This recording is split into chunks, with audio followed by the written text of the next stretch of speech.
За засгийн газрын дэргэд бол уул уурхайн компаниудын нэгдэл буюу Эрдэнэс Монгол гэж байдаг бол уул уурхайн бус компаниудын нэгдэл Эрчист Монгол гэж байгуулах гэж байна. За уул уурхайн бус компаниуд төрийн өмчийн корпорацтай нийлээд эхлэхээр бол эрчим хүч, банк санхүү, зам тээвэр, бусад салбар гэсэн дөрвөн салбартай байна. За 34 эрчим хүчний компанийг 7 болгож нэгтгэн төсөв хэмнэнэ гэж үзэж байна. Ингэснээр төрийн өмчийн 122 компани 56 болох тооцоол гарсан. Цалин болон үйл ажиллагааны зардлын 4.9 тэрбумыг хэмнэн захиргааны дарга нарын орон тойг цөөснөөр эхний байдлаар 11.8 тэрбумыг мөн хэмнэнэ. Харин хүний нөөц хууль эрх зүй төлөвлөлттэй холбоотойгоор 9.9 тэрбумыг хэмнэ гэж үзэж байна. За нийт 26.7 тэрбумыг хэмнэх тооцоол хийсэн.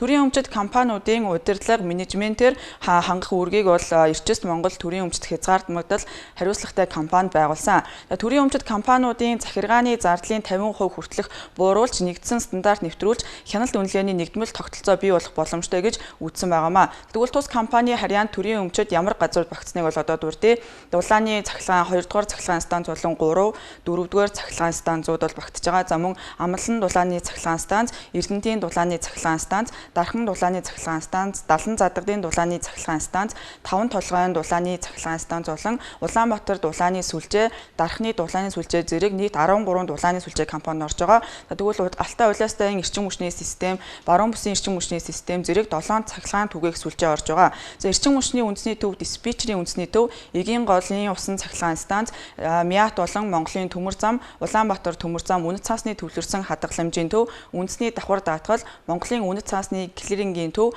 биокомбинат, хөдөө аж ахуйн бирж, төвийн бүсийн хөнгөн үйлдвэрлэлийн технологийн цогцлбор, мэдээлэл холбоо сүлжээ, төрийн орон сууцны корпорац болон хөдөө аж ахуйн корпорац, Эрчис ойл, иргэний нэгсийн үндэсний төв, төрийн үнэт цаасын хэвлэл зэрэг нийт 44 компани энэхүү нэгдэл бол нэгдэж байгаа. За харин энэхүү нэгдлийг бол улсын хурлын гишүүн асан амар төвшин удирдахаар болсон. Тэрээр 2020 онд сонгуульд Монгол Ардын намаас нэр дэвшиж сонгогдсон байдаг. За түүнийг бол олон нийт Шарк амар төвшин гэдэг нэрээр нь сайн мэднэ.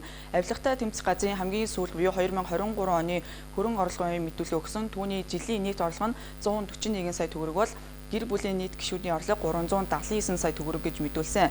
Харин дөрвөн нийтийн орон сууцтай бөгөөд 2 авах зогсоолтой 6.8 тэрбум төгрөгийн үнэтэй Jeep болон туулах чадвар өндөр Nissan Patrol маркийн автомашины нийт үнэлгээ нь 170 сая төгрөг. За тэгвэл 170 сайн үйлдвэрийн Ямаатай 500 сая төгрөгийн үнэт эдлэлтэй дотоодын банкнд 91 сая төгрөгийн хадгаламжтай бол 540 сая төгрөгийн авлагатай гэж хөрөнгө оруулгын мэдүүлэгтээ бол мэдүүлснээс хойш 2 жилийн хугацаа өнгөрөөд байгаа. За мөн иргэн сануулахад улсын хурлын гишүүн асан амар төвшин нь хөгжлийн банкны захирлаар ажиллаж байх хугацаанд улсын хурлын гишүүн Ган уяг болон Дамдин нарын хамаарал бүхий компаниудад зээл олгосон гэх асуудлаар шалгагдаж байсан юм а.